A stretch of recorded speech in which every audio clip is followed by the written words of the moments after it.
नमस्कार मित्रों, स्वागत है आपका इंटेंस स्लाइड यूट्यूब चैनल पर। मित्रों, जैसा कि आप सभी जियोग्राफी के इम्पॉर्टेंट क्वेश्चंस को देख रहे हैं, ये वन लाइनर है और घटना चक्र के द्वारा प्रोवाइड किया गया नोट से थोड़ा सा ये पुराना है, लेकिन जहाँ भी अपडेट की ज़रूरत होगी उससे हम अपडेट करते चल रहे हैं, जैसा कि आप देख रहे हैं। और ये तीसरा वीडियो है, ठीक है। तो चलिए ज़्यादा समय नहीं लेते हुए शुरू करते हैं। और महत्व तो आप जानते हैं, महत्व तो बार बार बताने की ज़रूरत नहीं है। किसी भी कॉम्पिटिटिव एग्जामिनेशन में ऐसे क्वेश्चन को यहाँ पे सिलेक्ट किया गया है जो बार बार रिपीट किए जाते हैं, ठीक है। तो ऐसे में इनको देखे जाना इसलिए ज़रूरी है क्योंकि ये क्वेश्चन सब जितने भी अभ्यर्थी हैं सबके सही होते हैं, तो आपके भी सही होने चाहिए, ठीक है। अगर यही क्वेश्चन गलत हो जाएगा तो आप वैसे भी कंपटीशन से बाहर हो जाएंगे, क्योंकि ये तो सबके सही होने हैं, इसलिए इन पर पूरा कमांड होना ज़रूरी है। चलिए शुरू करते हैं आज का क्लास। तो आज हम पढ़ेंगे केंद्र शासित प्रदेश, ठीक है। तो देखिए, केंद्र शासित प्रदेश में सबसे पहला पॉइंट यहाँ पे दिया हुआ है कि केंद्र शासित राज्यों की संख्या है। तो यहाँ पे 7 लिखा है दोस्तों, यहाँ पे अपडेट करने की ज़रूरत है। तो मैं यहाँ पे आपको बता दूँ कि इस समय केंद्र शासित प्रदेश की संख्या 8 है, और वो कौन कौन से हैं उसे आप देखें। यहाँ पर मैं पेस्ट कर रहा हूँ, ये देखिए।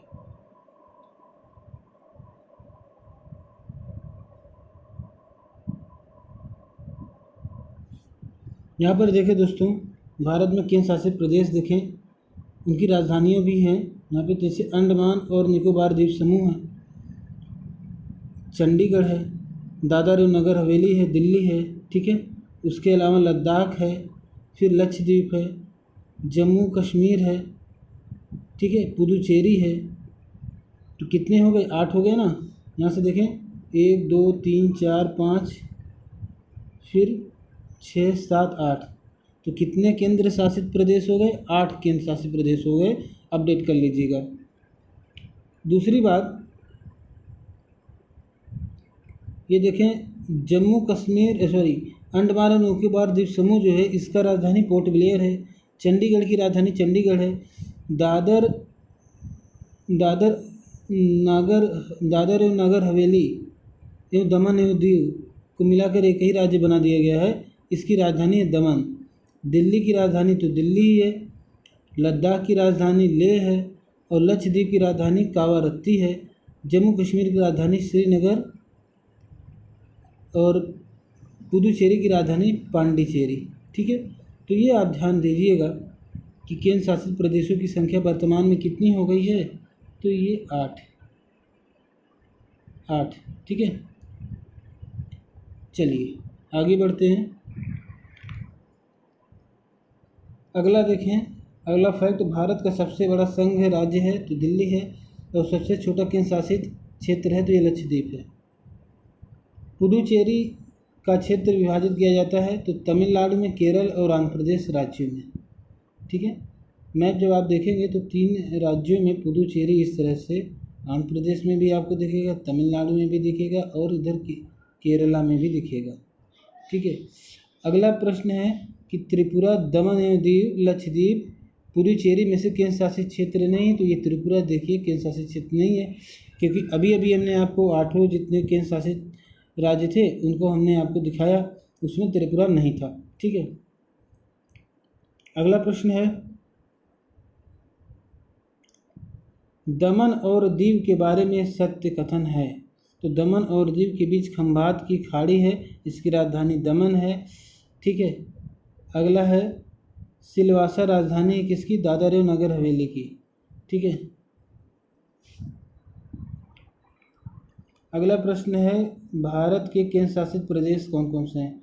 तो देखें, केंद्र शासित प्रदेशों को हम आपको दिखा चुके हैं, और उसमें लद्दाख भी है। अब जैसे कि दिल्ली, चंडीगढ़, लक्षद्वीप, दादर एवं नागर हवेली तथा दमन एवं दीव, ये सबको एक ही में कर लिया गया है। उसके बाद जम्मू पुडुचेरी है, अंडमान एवं निकोबार द्वीप समूह है, और उसके बाद लद्दाख भी है, ठीक है। लद्दाख भी है। 1 2 3 4 5 6 7, और 8वां जम्मू कश्मीर, जम्मू एंड कश्मीर। चलिए आगे बढ़ते हैं।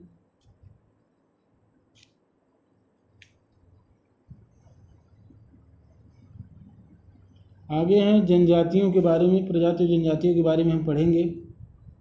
देखिए क्या इंपॉर्टेंट क्वेश्चन है जो अक्सर एग्जाम में पूछे गए हैं और पूछे जाने की संभावना है।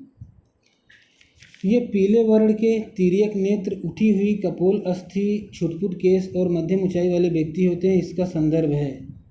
तो देखिए पीले वर्ण तिर्यक नेत्र, उठी हुई कपोल अस्थि और छुटपुट केश और मध्यम ऊंचाई वाले व्यक्ति होते हैं। तो ये मंगोलायड जन्स है, मंगोलायड प्रजाति है, उससे इनके संबंध है। उत्तर पूर्वी भारत के पहाड़ी और जंगली क्षेत्रों में प्रजाति समूह पाया जाता है। तो यह मंगोलायड। देखिए पूर्वोत्तर भारत की यही विशेषता है। यहाँ के जो लोग हैं, आप टीवी में देखें, यूट्यूब पे देखें, तो ज़्यादातर ये इनका रंग पीला होता है, नेत्र जो है तिर्यक होता है, उठी हुई कपोल अस्थि होती है, छुटपुट केश होते हैं और मध्यम ऊंचाई वाले व्यक्ति होते हैं। प्रोटो ऑस्ट्रेलायड प्रजाति से संबंधित भारतीय जनजाति है तो संथाल। संथाल प्रोटो ऑस्ट्रेलायड है। भारत में जो एकमात्र मानवाभ कभी पाया जाता है वह है असम का श्वेतभौं गिबन। वह राज्य जिसमें जनजाति समुदाय की पहचान नहीं की गई है वह है हरियाणा। हरियाणा में कोई भी जनजाति नहीं है। अगला देखें जनजाति और मूल राज्य। तो देखिए थारू जनजाति, थारू जनजाति का मूल राज्य क्या है? ये उत्तराखंड का है। भोटिया सिक्किम का है। मुंडा झारखंड के हैं। कोल महाराष्ट्र के हैं। जनजाति को याद रखें। अब थारू जनजाति जो आपका हिमालय के तराई क्षेत्रों में पाया जाता है और दिवाली को अपने शोक पर्व के रूप में मनाता है। ठीक है। भोटिया सिक्किम में पाया जाता है, मुंडा झारखंड में। ठीक है। मुंडा विद्रोह आपने हिस्ट्री में पढ़ा होगा और कोल विद्रोह भी पढ़ा होगा। कोल जनजाति जो है महाराष्ट्र में पाई जाती है। वह जनजाति जो दिवाली को शोक का त्यौहार मनाती है वह है थारू जनजाति। देखिए थारू जनजाति, ये कई बार एग्जामिनेशन पूछा है इसलिए मैंने आपको बताया पहले भी।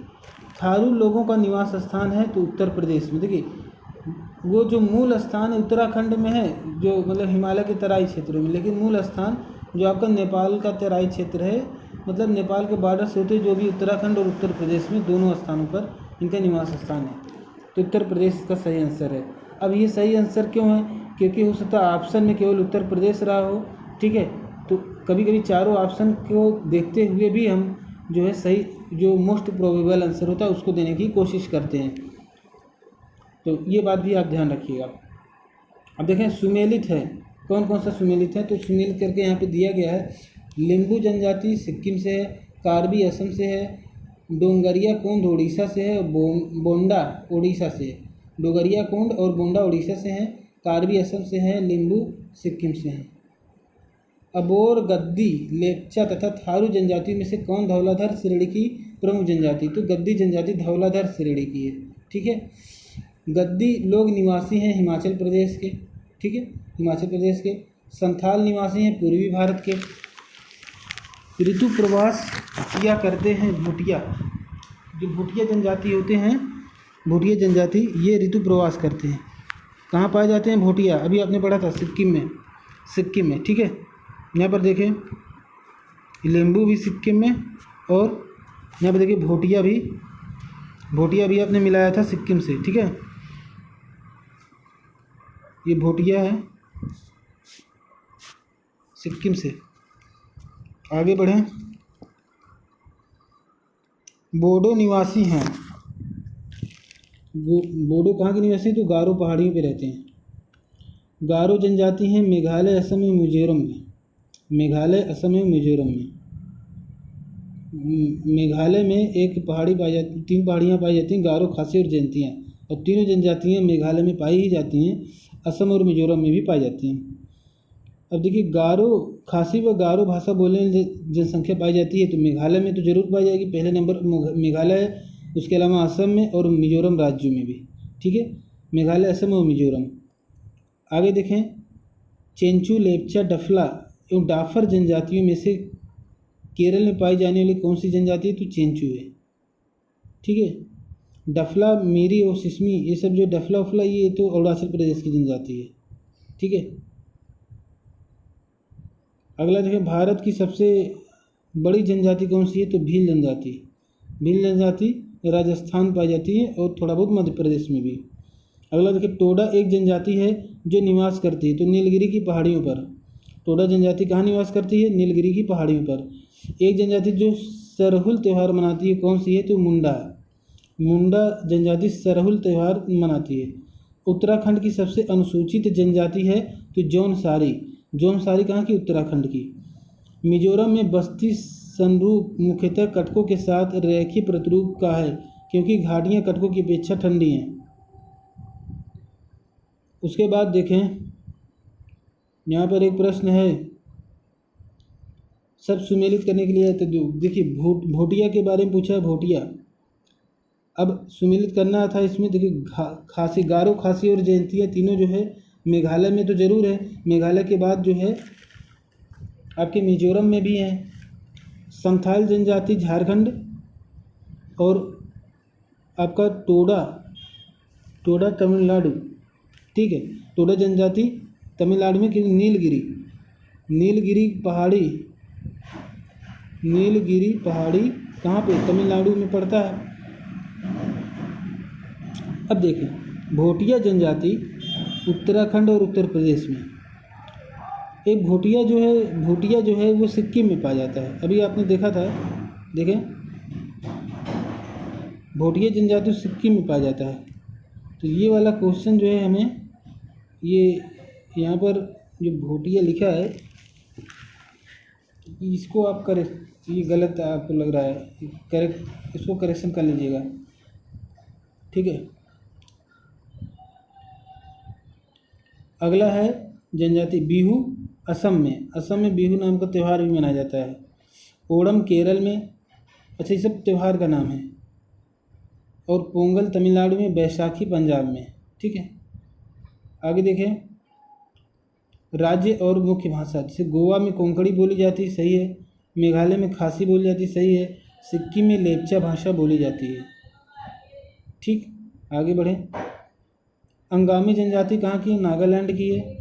आपातानी अरुणाचल प्रदेश की। भोटिया यहाँ पे उत्तर प्रदेश और उत्तराखंड यहाँ पर भी दे रहा है। गोंड मध्य प्रदेश में। देखिए, गोंड जनजाति हमने आपको बताया था राजस्थान में और मध्य प्रदेश में पाया जाता है गोंड जनजाति। ठीक है। और भोटिया जनजाति,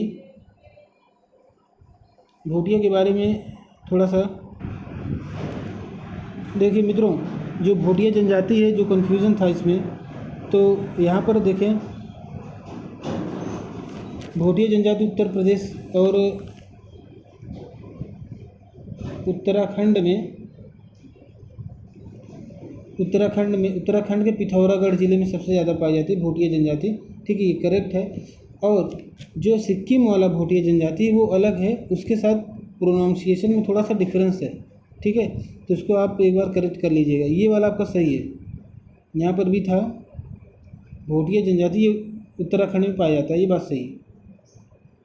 तो उत्तराखंड में है तो थोड़ा बहुत उत्तर प्रदेश में भी इसका प्रभाव रहेगा, पड़ोसी देश से, पड़ोसी राज्य है।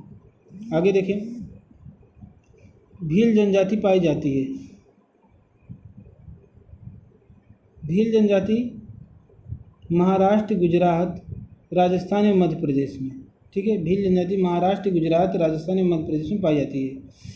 बहुपतित्व प्रथा मानी जाती है किसमें? जौनसारी में भी मानी जाती है, टोडा में, खासी में, कोटा में, बोटा में, तिवान में, इरावा में, नायर जनजातियों आदि में बहुपतित्व प्रथा यानी एक ही महिला कई पुरुषों से विवाह करती है। तो ज़्यादातर ये जौनसारी और टोडा के बारे में पूछा जाता है। तो ये जनजातियाँ हैं, इन्हें भी आप ध्यान में रखें।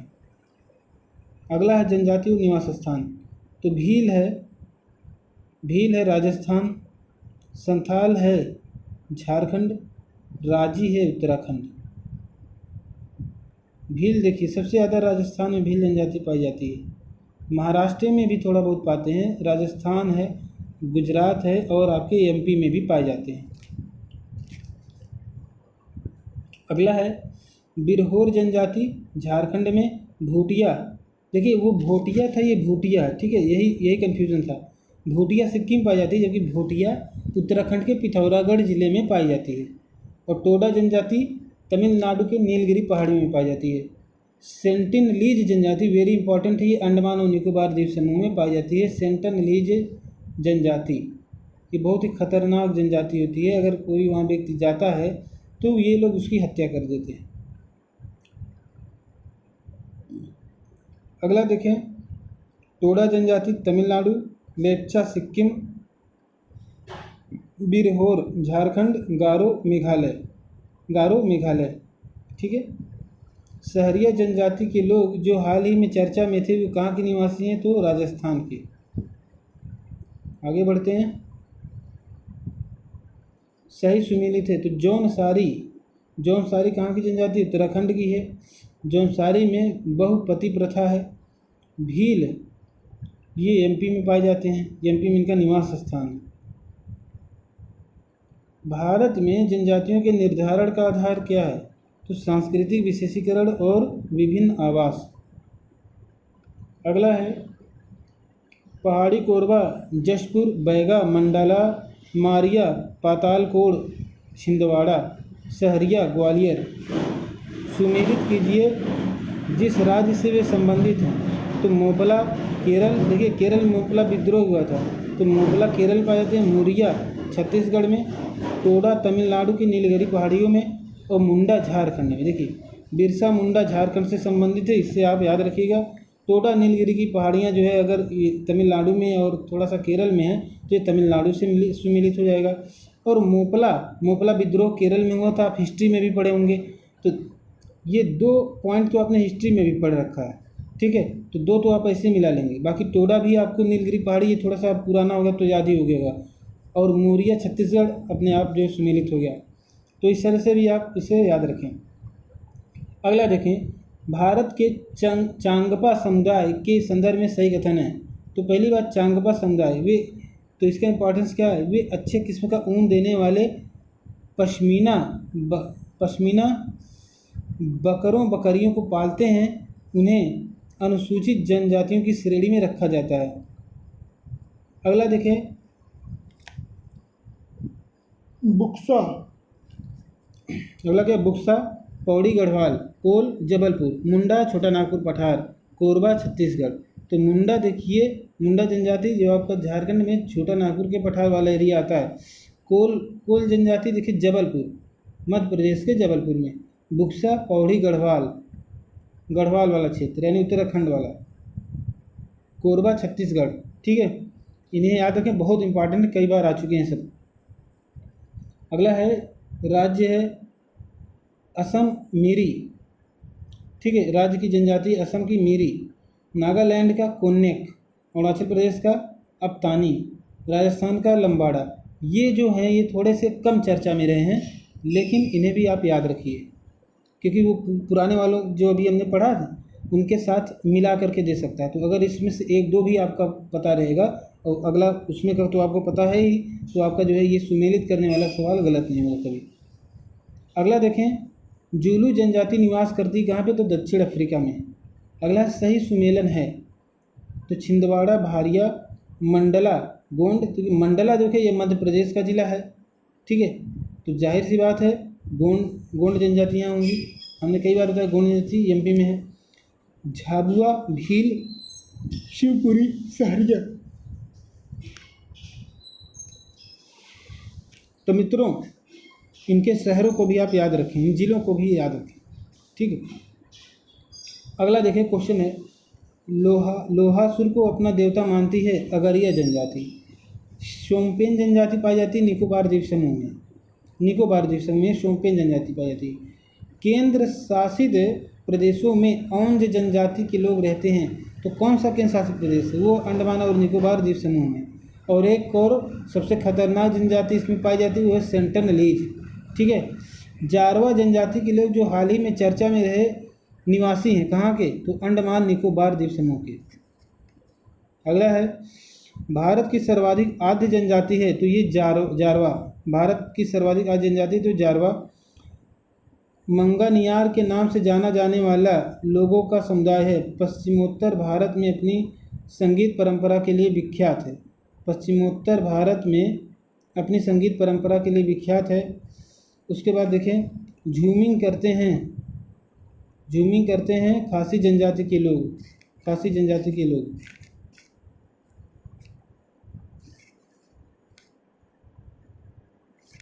देखिए भाषाएं, अच्छा यहाँ हमें यहीं से चेंज कर लेना चाहिए था। चलिए फिर से देख लेते हैं, भाषाओं को हमने भी पढ़ा ये कुछ। तो देखिए, भारतीय उपमहाद्वीप में बोली जाने वाली भाषाओं में बोलने वालों की सर्वाधिक संख्या के आधार पर हिंदी के बाद किसका नंबर आता है? तो जाहिर सी बात है हिंदी नंबर 1 बोले जाती है, दूसरे पे बंगला भाषा का। अगला है आर्कटिक समूह की भाषा है खासी। भारत की सबसे बड़ी भाषाई समुदाय है इंडो आर्यन, ठीक है, इंडो आर्यन। नीचे दिए गए मानचित्र पर विचार कीजिए। तो देखिए यहाँ पे ABCD लिखा हुआ है। अब इसमें से देखिए कुछ प्रश्न है। कह रहा है ABCD द्वारा अंकित मुख्यतः क्षेत्रों में बोली जाने वाली भाषाएं कौन सी है? तो देखेंगे ए वाला जो एरिया है ना, ये आगरा मथुरा वाला एरिया है। तो यहाँ पर मथुरा में क्या, मथुरा में कौन सी ब्रज भाषा बोली जाएगी? ठीक है, ब्रज भाषा, जाहिर सी बात है। बी वाला एरिया देखें, ये कानपुर और लखनऊ वाला एरिया है। यहाँ पे कौन सी भाषा बोली जाएगी? अवधी, ठीक है, अवध का क्षेत्र है। उसके बाद सी में है भोजपुरी। सी देखिए यहाँ पे बलिया के पास चला गया, ठीक है, जो आपका गाजीपुर, बलिया, गोरखपुर, वाराणसी, ये वाला एरिया है। उसके बाद डी है, डी तो मैथिली, अच्छा डी देखिए बिहार में चला गया, इधर बिहार वाला एरिया है। तो उत्तर प्रदेश का ठीक से नक्शा भी नहीं बनाया इन्होंने। अगर यहाँ से ऐसे कर दिए तो यहीं से जो है यूपी का, तो देखिए ये मैथिली वाला एरिया है। तो बिहार में मैथिली भाषा बोली जाती है। कहाँ पर? जो चंपारण वाला एरिया है ना, चंपारण, यहाँ पे चंपारण सत्याग्रह हुआ था, जो आपका पश्चिमी चंपारण है, ठीक है, तो वहाँ पर मैथिली भाषा बोली जाती है। और इधर वाला एरिया है जो भोजपुरी बोलते हैं, पटना से लेकर के आपके यहाँ बलिया तक, गोरखपुर, गाजीपुर, बनारस तक, बनारस। और ये आपका अवधी भाषी क्षेत्र है, आजमगढ़ से लेकर के लखनऊ तक अवधी। और लखनऊ की इधर का जो आपका आगरा मथुरा वाला एरिया, इधर ब्रज भाषा बोली जाती है। आगे देखें, अपवाह तंत्र पढ़ेंगे अब हम। देखिए इधर भाषा वाला पूरा कंप्लीट हो गया है, ठीक है। तो अपवाह तंत्र, तो देखें गंगा नदी तंत्र। देखिए अपवाह तंत्र जो भारत हमारा देश है, उसको एक बार समझें हम। इसको थोड़ा जूम कर लेते हैं और ये पतला वाला लेते हैं। देखिए ये है हमारा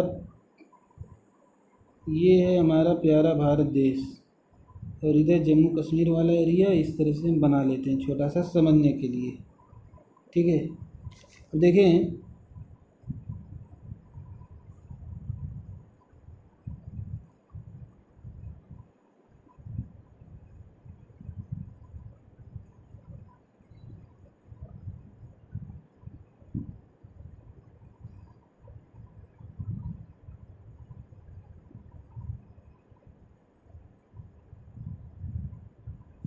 देखें ये है हिमालय का क्षेत्र, ये हिमालय यहाँ से यहाँ तक पूरा है। तो हिमालयन रिवर सिस्टम में एक गंगा रिवर सिस्टम है, गंगा और ब्रह्मपुत्र रिवर सिस्टम इस तरह से। और दूसरा आपका है इधर सिंधु सतलज रिवर सिस्टम, इधर सारे जो पंचनद नदियाँ वगैरह सब बहती हैं पाकिस्तान और भारत में मिलाकर। और दूसरा है आपका प्रायद्वीपीय भारत की नदियाँ, ठीक है, प्रायद्वीपीय भारत की बहुत सारी नदियाँ इधर बह रही हैं, जिसमें नर्मदा है, ताप्ती है, नर्मदा, ताप्ती, फिर इधर गोदावरी, कृष्णा, कावेरी आदि, ये सभी प्रायद्वीपीय नदियाँ हैं। प्रायद्वीपीय नदियों की विशेषता क्या है? ये वर्ष भर जो है सदा नीरा नहीं रहती हैं, और ये जो हिमालयन रिवर होती हैं ये सदा नीरा होती हैं, क्योंकि बर्फ़ पिघलता रहता है, उसमें पानी की कभी कमी नहीं होती। लेकिन ये गर्मी में सूख जाती हैं प्रायद्वीपीय नदियाँ, ठीक है। तो उसमें हो सकता है कुछ अपवाद आपको अभी आगे देखने को मिले, ठीक है। चलिए देखते हैं जो नदी का अपवाह तंत्र से क्या क्या इम्पॉर्टेंट क्वेश्चन हो सकते हैं। अपवाह तंत्र में सबसे पहले हम गंगा नदी तंत्र पढ़ेंगे, ठीक है। तो चलिए देखते हैं गंगा नदी। गंगा नदी उदाहरण है किसका? तो पूर्ववर्ती प्रवाह का, जाहिर सी बात है। बांग्लादेश में गंगा नदी को पुकारा जाता है पद्मा नाम से, ठीक है, पद्मा नाम से। सुंदरबन डेल्टा का निर्माण करने वाली नदियां हैं तो गंगा और ब्रह्मपुत्र नदियां सुंदरबन डेल्टा का निर्माण करती हैं।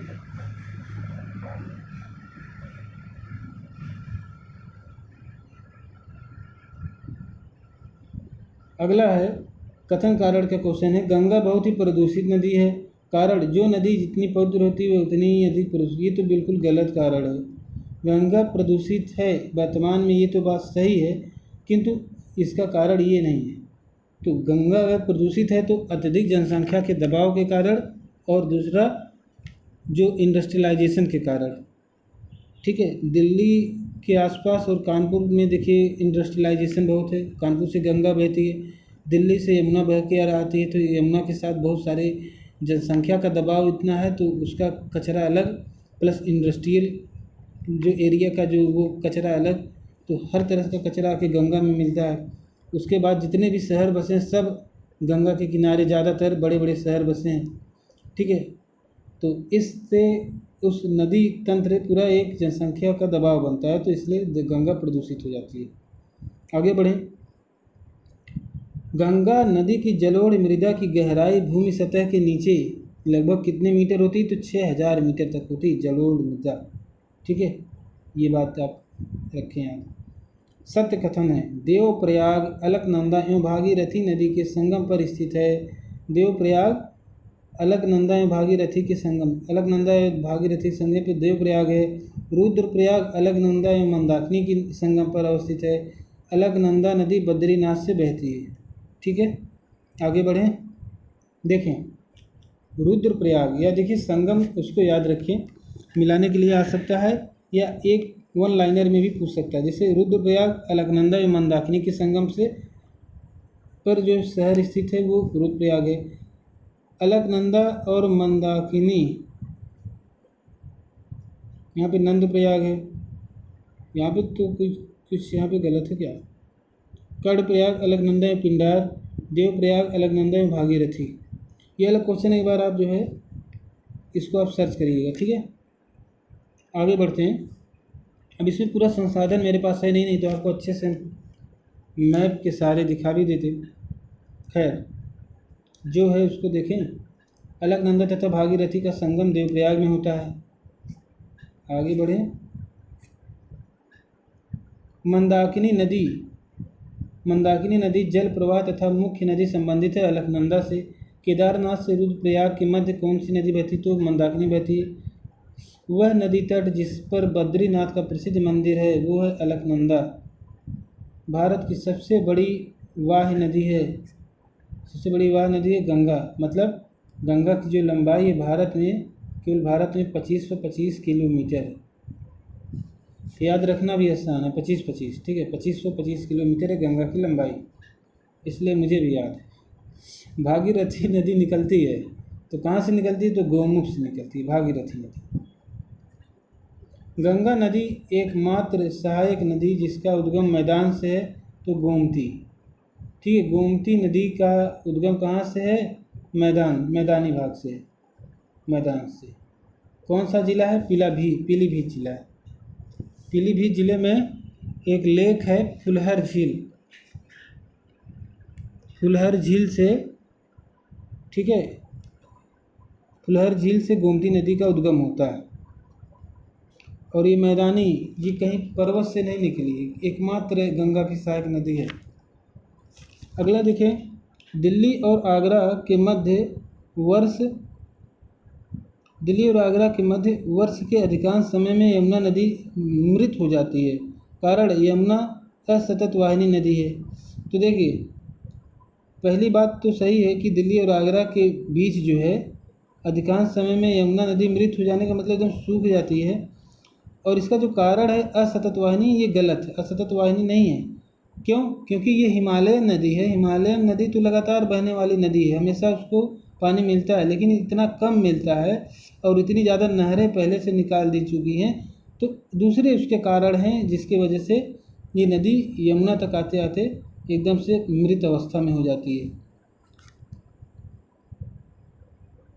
तो असतत वाहिनी सतत वाहिनी है, तो मृत हो जाने का अर्थ ये नहीं है। मध्य वर्ष के अधिकांश समय में इसकी हालत बहुत पतली हो जाती है। आगे देखें, बेतवा, चंबल, केन, रामगंगा नदियों में यमुना की सहायक नदी नहीं है। यमुना की सहायक नदी रामगंगा नदी नहीं है। यमुना नदी का उद्गम स्थान है बंदरपुछ चोटी। बेतवा नदी मिलती है यमुना से। गंगा की वह सहायक नदी जो उत्तर वाहिनी है सोन से। तो यमुना नदी का उद्गम स्थान है बंदरपुछ की चोटी से। बेतवा नदी मिलती है यमुना से। गंगा की वह सहायक नदी जो उत्तर वाहिनी तो सोन। गंगा की सहायक नदी जो उत्तर वाहिनी है सोन। सोन नदी उत्तर दिशा में बहती है तो गंगा की सहायक नदी है। ये कहाँ से निकलती है? ये जो है मध्य प्रदेश से निकलती है। मतलब ये प्रायद्वीपीय नदी है सोन नदी। गंगा में बाएं से नहीं मिलती है, तो सोन नदी बाएं से नहीं मिलती बल्कि दाहिने से मिलती है। जैसे गंगा इधर से ऐसे बहती हुई आ रही, तो गंगा का जो जिधर गंगा बह रही उधर आप मुँह करके खड़े होंगे, तो जिधर आपका दायां होगा उधर गंगा का भी दायां होगा। तो दाहिने से मिलती है सोन नदी, क्योंकि प्रायद्वीप से निकलने वाली नदी है। यमुना और सोन के मध्य जल विभाजक का काम करने वाली श्रेणी कौन सी है? तो देखिए कैमूर श्रेणी यमुना और सोन के मध्य जल द्विविभाजक का कार्य करती है। अगला है ब्रह्मपुत्र नदी सिस्टम। ठीक है, ब्रह्मपुत्र नदी तंत्र। मित्रों, अब 31 मिनट हो गया है। लगभग 30 मिनट की वीडियो बनाने का मेरा लक्ष्य रहता है, तो इसको हम अगले वीडियो में कवर करेंगे। तब तक के लिए धन्यवाद, नमस्कार। और उम्मीद है कि आप इससे ज़रूर लाभान्वित होंगे। आप सारे वीडियोस को प्रतिदिन देखा करें, आपका बहुत ही इससे आपको लाभ मिलेगा। Thank you so much. मिलते हैं नेक्स्ट वीडियो में।